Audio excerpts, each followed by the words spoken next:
예, 안녕하십니까. 유한타증권에서 통신서비스 업종 담당하고 있는 최남권 애널리스트입니다. 오늘은 IPO 대여 납기 원스토어가 온다라는 제목의 자료를 발표를 드리겠는데요.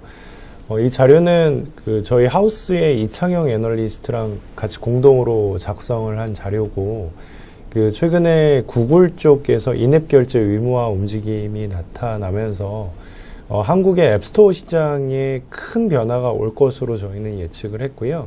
이제 그런 변화에 따라서 원스토어라고 하는 현재 SK텔레콤과 네이버, 키움인베가 들고 있는 비상장 회사에 대한 가치 평가가 달라질 수 있다. 그리고 내년도에 이 회사가 IPO를 할 예정이기 때문에 그런 부분들을 좀 미리 알아보자라는 취지로 그 자료를 작성을 했고요.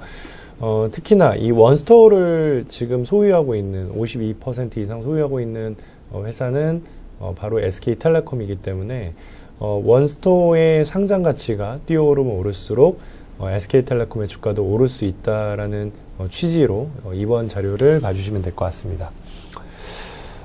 일단은 좀 전반적인 그 상황을 좀 말씀을 드려볼게요. 이 원스토어라는 걸 알아보기 전에 일단은 글로벌 모바일 시장을 보면 기본적으로 성장을 합니다. 요런 형태로 지금 성장을 하고 있고, 지금 현재 이제 글로벌하게 보면 대략 1,709억 달러 규모로 성장을 했다라고 좀 봐주시면 될 것 같고요. 그 다음에 여기에서 이제 돈을 버는 방식은 개발자가 대략 70%를 가져가고, 총 매출의 30%를 플랫폼이 가져가게 되는데, 바로 여기서 얘기하는 그 플랫폼이라고 하면은 구글의 플레이스토어나 혹은 애플의 앱스토어를 얘기를 하고 있고요. 여기 그림 4번에 보시는 것처럼 이런 형태로 개발자와 그리고 플랫폼 간의 수익 배분이 이루어진다라고 보시면 될 것 같은데, 지금 글로벌하게 보면 우리나라랑 좀 다른 게, 기본적으로는 모든 유료 앱에 대해서, 그리고 앱 내 구매에 대해서, 구독에 대해서 이런 애플과 구글이라는 플랫폼 사업자가 무조건 30%를 떼가는 구조입니다. 반면에 한국 같은 경우에는 디지털 컨텐츠에 대해서는 이런 인앱 결제 자체를 의무화하지 않기 때문에, 물론 애플은 의무화합니다만은 구글 플레이스토어 같은 경우에는 한국에서 의무화하지 않기 때문에 이런 형태로 어쨌든 3대 7의 배율은 아닌 것 같고, 한국의 경우에는 특정 아이템은 3대 7, 아닌 경우에는 그냥 모두 다 개발자가 가져가는 형태로 수익 배분이 이루어지고 있다라고 보시면 될 것 같고요. 그 다음에 요 글로벌 주요 플랫폼별 이 수수료 체계를 넣어놓은 이유는, 기본적으로 이렇게 쭉 많은 플랫폼이 존재하지만, 이제 그 중에서도 이 스마트폰이라는 부분의 그 디바이스에 한정을 하게 되면, 이 구글과 애플이 과점을 하고 있는 시장이다라고 이해를 해주시면 될 것 같습니다. 여기에 이제 제목을 저는 인앱 결제 강제, 그리고 외부 결제 허용 여부라고 적시를 해놨는데요. 기본적으로 애플과 구글의 원칙은 무조건 인앱 결제를 의무화하고 있습니다. 외부 결제를 허용하지 않는데, 다만 일부 케이스, 넷플릭스 같은 경우에는 외부 결제 중심으로 지금 돌아가고 있고요.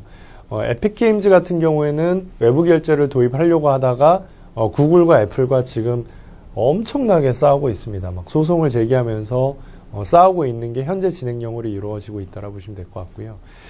그 다음에 아마존 같은 경우에는 얘네가 이제 워낙 강한 상황이다 보니까 여기만 좀 예외를 적용을 해서 너네들은 인앱 결제도 되고, 그 다음에 자체 너네들의 외부 결제를 해도 된다. 근데 특징적인 점은 여기에 그림에 보시는 것처럼 일반적으로 인앱 결제를 하게 되면 수수료를 애플이나 구글에 떼줘야 되기 때문에 그만큼을 얹어서 판매를 하게 되는데, 여기에 그림에서 보시는 것처럼 왼쪽에 외부 결제를 할 때나 오른쪽에 인앱 결제할 때나 가격이 똑같은 거를 발견하실 수 있을 거예요. 그래서 이런 부분들은 아마도 애플이 내고에 대한 힘이 있기 때문에, 아마존이 내고에 대한 힘이 있기 때문에 이런 아마존과 애플 간에 굉장히 좀 호혜적인 그런 계약이 이렇게 계약이 성립이 된 게 아닐까라고 저희는 추정을 하고 있습니다. 그래서 결론적으로 여기서 말씀드리고 싶은 부분은 예외가 있더라. 그냥 무조건 하나의 원칙을 적용하는 건 아니더라라는 부분인데요. 근데 이제 한국의 경우에는 그 예외가 적용이 지금까지 됐었어서 구글 코리아 같은 경우에는 인앱 결제를 의무화하지 않고 디지털 컨텐츠에 대해서는 외부 결제를 허용을 했었는데 이제 그 부분이 끝났죠. 그래서 끝나서 아마도 저희 회사 추정으로는 내년도 여름쯤에는 수수료를 받을 것으로 예상을 하고 있습니다. 자, 그러면 어떻게 바뀌냐면 이렇게 바뀌어요. 여기 보시는 것처럼 이 애플 같은 경우에는 이제 수수료를 받다 보니까 요금이 좀 비싸요. 우리가 애플에서 구매할 때는. 근데 이제 구글 같은 경우에는 대략 한 30% 정도 저렴합니다. 요 가격의 차이가 결국 앱스토어와 플레이스토어에서의 수수료 정책에 대한 차이로부터 비롯됐다라고 보시면 될 것 같고요. 그래서 결국 이런 변화가 생기게 되면 이 구글 쪽의 플레이스토어에서 판매하는 디지털 컨텐츠의 가격이 높아진다라고 봐주시면 될 것 같습니다. 이 부분은 저희 이창영 팀장님이 말씀을 하셨기 때문에 그거는 따로 이창영 팀장님이 올리신 유튜브를 좀 봐주시면 될 것 같고요. 제 파트를 말씀을 드리겠습니다. 그래서 이제 가격이 높아진다라고 하면 결국 수요자들 입장에서는 첫 번째는 그 높아진 가격을 받아들일 수 있겠죠. 그래서 그런 게 이제 하나의 큰 영향일 수 있고, 두 번째는 좀 더 저렴한 대안을 찾을 수 있는데 그 대안이 바로 원스토어라고 보시면 될 것 같고요. 이 원스토어의 특징은 애플에는 없어요.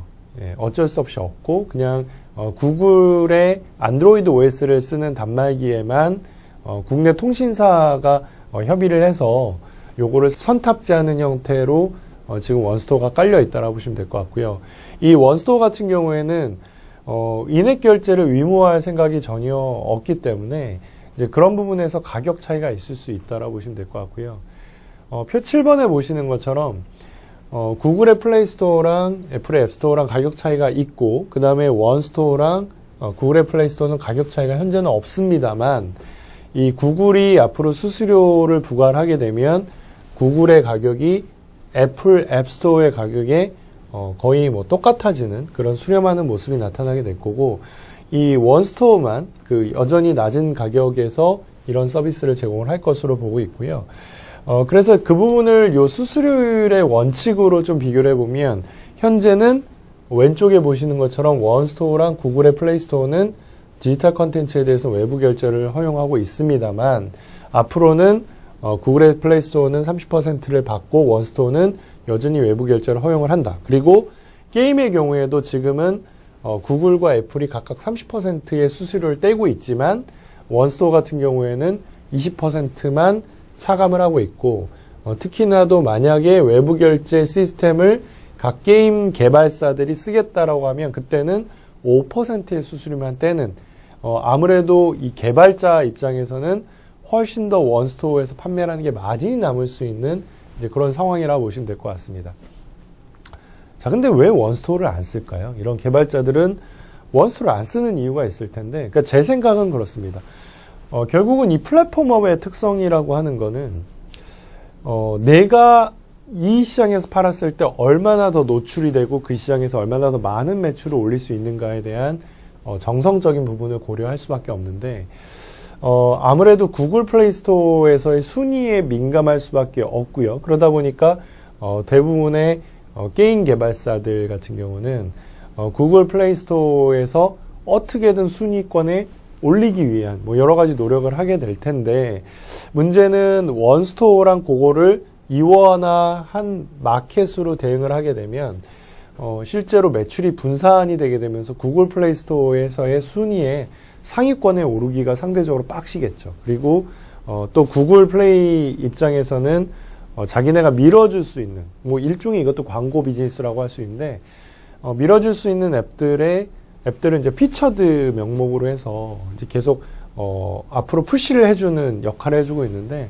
또 이제 그런 부분에서 또 어느 정도 피해를 받을 수도 있고, 또 업데이트를 한다든지 아니면 심사를 하는 과정에서도 일종의 보이지 않는 갑질이 나올 수가 있기 때문에 아무래도 제작사 입장에서는 구글이나 애플의 눈치를 많이 볼 수밖에 없었던 게 지금까지의 현실이었던 것 같아요. 근데 이렇게 이제 구글의 정책이 급진적으로 바뀌게 되면 결국 정부 입장에서도 세금을 상대적으로 덜 내는 구글과 애플에 대한 견제에 나설 수밖에 없을 거고, 그래서 이제 정부가 최근에 그 움직이고 있습니다. 뭐 법제화를 하려고 하는 움직임들도 있고, 아니면은 여러 컨텐츠 업체들이나 통신사들을 불러다가 야, 이제는 그 원스토어를 한번 이렇게 활용해 보는 게 어떻겠냐라는 의견들을 좀 제시를 하기도 하고요. 그래서 이 원스토어의 영업과 관련된 전반적인 환경은 좀 많이 바뀔 수도 있겠다라고 판단을 하고 있습니다. 그래서 이제 원스토어는 이런 식으로 전략을 짤 것 같아요. 보시는 것처럼 디지털 컨텐츠 쪽은 어차피 우리 돈 안 벌 거기 때문에 우리를 플랫폼으로서 자리매김하는 그 브랜드를 키우는 그런 역할로 이 디지털 컨텐츠 쪽을 포지셔닝 할 거라고 보고 있고요. 실제로 돈을 버는 건 게임 쪽인데, 뭐 그럼에도 불구하고 여전히 수수료를 20%의 정책을 유지하면서 플레이스토어 대비해서 비교 우위를 가져가고, 그리고 여기서 돈을 창출하는 이제 그런 모습을 보여줄 거고, 특히나 굉장히 중요한 이슈는 게임의 이 3대장, NC소프트, 넷마블, 이 펄어비스 같은 대형 게임 제작사가 아직은 원스토어에 안 들어가 있어요. 근데 이거를 들어가게끔 하는 이제 그런 변화가 나타날 수 있겠다라고 보고 있습니다. 그래서 이제 최근에 보면 실제로 점유율이 조금씩 올라오고 있어요. 그러니까 올라오고 있는 이유는 2018년에 그 원스토어가 20%로 수수료율을 낮추면서 여기에 그 스크립트에 적혀져 있는 것처럼 바람의 나라나 그랑상국이나 뭐 이렇게 인기 있는 게임들이 들어왔다는 거죠. 이전까지는 이런 게임들이 안 들어왔었거든요. 분명히 좀 변화가 있는 거는 맞습니다. 그래서 여기에 추가로 아까 말씀드린 뭐 NC나 이런 그 사업자들이 들어오게 되면 굉장히 또 빠른 속도로 그 점유율을 높일 수 있을 것으로 판단을 하고 있습니다. 숫자가 좋아지고 있고요. 실적 자체가. 그리고 뭐 실제 그 저희가 점유율을 높이게 되면 어차피 이거는 플랫폼업이기 때문에 이 고정비 같은 경우에 대한 비율을 떨어뜨릴 수 있겠죠. 매출액이 늘어나면서. 그래서 보시는 것처럼 작년에는 적자였는데 이런 식으로 잠재적인 영업이익을 굉장히 큰 폭으로 끌어올릴 수 있다라는 점들을 좀 비교해서 보시면 될 것 같습니다. 지금 현재 주주 구성 현황은 이렇게 되어 있고요. 그리고 내년도 상반기에 아마 심사 신청해서 내년도 하반기에 상장하는 그림을 지금 바라보고 있고요. 그 회사 쪽에서 얘기하는 기업 가치는 1조 원 정도를 목표로 한다라고 하는데, 그 앞서 말씀드린 것처럼 상황이 바뀌고 있고, 그 상황에서 원스토어가 전략적인 행보를 조금만 더 선진적으로 보여준다면 1조 이상 충분히 기업 가치를 기대해 볼 수 있을 것으로 판단을 하고 있습니다. 자, 그래서 일단은 뭐 내년도에 올라올 원스토어도 주목을 하셔야 되겠지만, 이제 그런 맥락으로 보면 SKT도 보셔야 되는 게 아닌가 싶어요. 왜냐하면 그냥 단순하게 보시면은 얘네들 시가총액이 19조 7천억 원 정도인데 이 회사가 갖고 있는 자회사 가치만 20조 원 이상 되거든요. 근데 본업이 돈을 못 버니 아니에요. 별도 기준으로도 한 1조 정도 벌고 있으니 정말 싸구나.